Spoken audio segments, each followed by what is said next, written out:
আমার সপ্তম শ্রেণী স্নেহের ছাত্ররা, আজ আমরা মাইকেল মধুসূদন দত্তের বঙ্গভূমির প্রতি কবিতাটি পড়ব। এখানকার প্রত্যেকটি লাইনের অর্থপূর্ণ ব্যাখ্যা এবং প্রশ্ন উত্তর সাজেশন নিয়ে আলোচনা করব। কবি মাইকেল মধুসূদন দত্ত যখন প্রবাসে বা বিদেশে ছিলেন, তখন দেশমাতার প্রতি তার যে গভীর ভালোবাসা আর আকুলতা তৈরি হয়েছিল, তাই এই কবিতার মূল উপজীব্য। চলো প্রতিটি লাইন ধরে এর অর্থ বুঝে নেওয়া যাক। কবিতা বঙ্গভূমির প্রতি, কবি মাইকেল মধুসূদন দত্ত।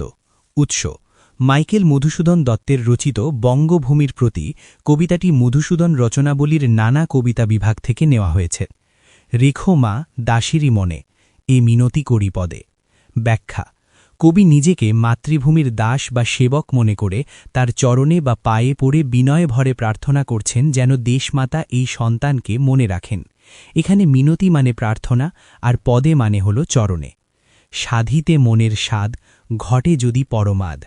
ব্যাখ্যা: নিজের মনের কোনো ইচ্ছে বা স্বাদ পূরণ করতে গিয়ে যদি কোনো বড় ভুল বা পরমাদ হয়ে যায়, মধুহীন করোনাগো তব মনঃ কোকনদে।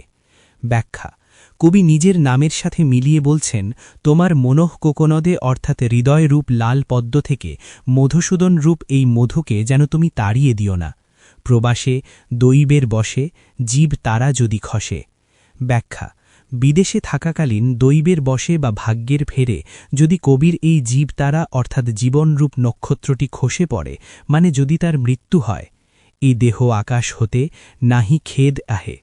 ব্যাখ্যা: এই দেহ আকাশ বা শরীর রূপ আকাশ থেকে যদি প্রাণ চলে যায়, তাতে কবির কোনো খেদ অর্থাৎ আক্ষেপ বা দুঃখ থাকবে না।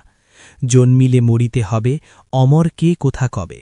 ব্যাখ্যা: পৃথিবীতে জন্ম নিলে মরতেই হবে, কেউ তো আর চিরকাল বেঁচে থাকে না বা অমর হয় না। চিরস্থির কবে নীর, হায় রে জীবন নদে। ব্যাখ্যা: হায়, জীবনরূপ নদীতে নীর বা জল কি কখনো স্থির থাকে? নদী যেমন বয়ে যায়, জীবনও তেমনি প্রবাহমান ও নশ্বর। কিন্তু যদি রাখো মনে, নাহি মা ডরি সমনে।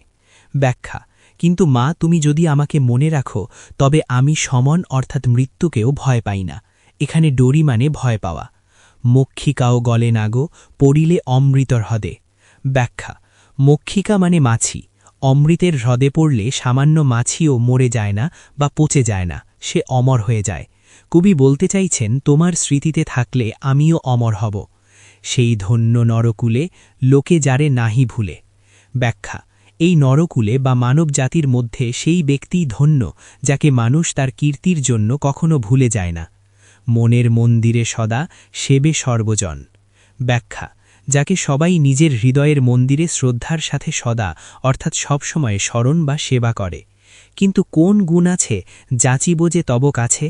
ব্যাখ্যা: কবি বিনয় করে বলছেন, আমার তো এমন কোনো মহৎ গুণ নেই যে তোমার কাছে অমরতা যাচিব বা প্রার্থনা করব। হেন অমরতা আমি, কহ গো শ্যামা জন্ম দে। ব্যাখ্যা: হে শ্যামল জন্মভূমি মা, তুমিই বলো আমি কিভাবে এই প্রকার অমরত্ব পেতে পারি। তবে যদি দয়া করো, ভুল দোষ গুণ ধরো। ব্যাখ্যা: তবে তুমি যদি কৃপা করো, আমার সব ভুল আর মন্দ কাজগুলো ক্ষমা করে দিয়ে শুধু ভালো গুণটুকুই মনে রাখো। অমর করিয়া বর দেহ দাসে সুবরদে। ব্যাখ্যা: হে সুবরদে বা বরদাত্রী মা, তোমার এই সেবককে বা দাসে অমর হওয়ার আশীর্বাদ দান করো। ফুটি যেন স্মৃতি জলে, মানসে মা যথা ফলে। ব্যাখ্যা: কবি প্রার্থনা করছেন তিনি যেন দেশমাতার স্মৃতি জলে বা স্মৃতির মাঝে ফুটে থাকতে পারেন, ঠিক যেমন মানুষের মানসে কোনো সুন্দর ফুল জন্ম নেয় বা ফলে। মধুময় তামরস কি বসন্ত কি শরদে। তামরস মানে হল পদ্মফুল, বসন্ত হোক বা শরদে, শরৎকালে সব ঋতুতেই যেন তিনি পদ্মের মতো মধুময় হয়ে দেশমাতার মনে ফুটে থাকেন। আমরা দেখলাম কবি নিজের ভুল স্বীকার করে কত সুন্দরভাবে দেশের মাটির কাছে নিজেকে সঁপে দিয়েছেন। এবারে চলো এখান থেকে যে গুরুত্বপূর্ণ প্রশ্ন উত্তরগুলো আমি বাছাই করেছি তা তোমাদের দেখিয়ে দিচ্ছি। প্রয়োজনে তোমরা স্ক্রিনশট করে নিতে পারো অথবা আমাদের হোয়াটসঅ্যাপ চ্যানেলে যুক্ত হয়ে পিডিএফ পেজগুলি সংগ্রহ করে নিতে পারো। এক প্রশ্ন, এ মিনতি করি পদে কবি কার কাছে কি প্রার্থনা জানিয়েছেন? 2. সেই ধন্য নরকুলে, কোন মানুষ নরকুলে ধন্য হন? 3. সাধিতে মনের স্বাদ, এখানে কোন স্বাদের কথা বলা হয়েছে? 4. মধুহীন করোনাগো তব মনঃ কোকনদে, এখানে মধুহীন কথাটির সার্থকতা কি? 5 নাহি খেদ তাহে, এখানে কেন খেদ না থাকার কথা বলা হয়েছে? 6 জন্মিলে মরিতে হবে, কেন এই কথা বলা হয়েছে? 7 কবি শ্যামা জন্মদে বলে কাকে সম্বোধন করেছেন, তার কোন প্রশ্নের উত্তর তিনি পেতে চান? 8 এখানে দাস বলে কে নিজের পরিচয় দিয়েছেন, সুবরদে কে? কবি কিভাবে অমরত্ব পেতে চেয়েছেন? 9 কবির নিজেকে বঙ্গভূমির দাস বলার মধ্য দিয়ে তার কোন মনোভাবের পরিচয় মেলে? 10 কবিতা থেকে 5টি উপমা বা তুলনাবাচক শব্দ খুঁজে নিয়ে লেখো। 11 কবিতাটিতে কোন কোন ঋতুর উল্লেখ রয়েছে এবং মানস শব্দটি কি কি অর্থে ব্যবহৃত হয়েছে? 12 কবির দৃষ্টিতে নশ্বর মানুষ কিভাবে অমরত্ব লাভ করতে পারে? 13 মক্ষিকাও গলে নাগো পড়িলে অমৃতর হ্রদে, কথাটির তাৎপর্য কি? 14 মধুহীন কোরোনাগো, এখানে মধু শব্দটি কোন দুটি অর্থে প্রযুক্ত হয়েছে? 15 মন্দির শব্দটির আদি ও প্রচলিত অর্থ দুটি লেখো। 16 কবিতাটিতে কোন কোন ঋতুর উল্লেখ রয়েছে? 17 কবির দৃষ্টিতে নশ্বর মানুষ কিভাবে অমরত্ব লাভ করতে পারে? 18 কবিতায় ব্যবহৃত সম্বোধন পদগুলি উল্লেখ করো। ভিডিওটি ভালো লাগলে একটি লাইক ও সাবস্ক্রাইব করে আমাদের চ্যানেলের সঙ্গে যুক্ত থেকো এরকমই প্রশ্ন উত্তর ভিডিও পাওয়ার জন্য। প্রয়োজনে বন্ধুবান্ধবদের কাছে শেয়ার করো। ভালো থেকো, পরের ভিডিওতে আবার দেখা হচ্ছে। টাটা।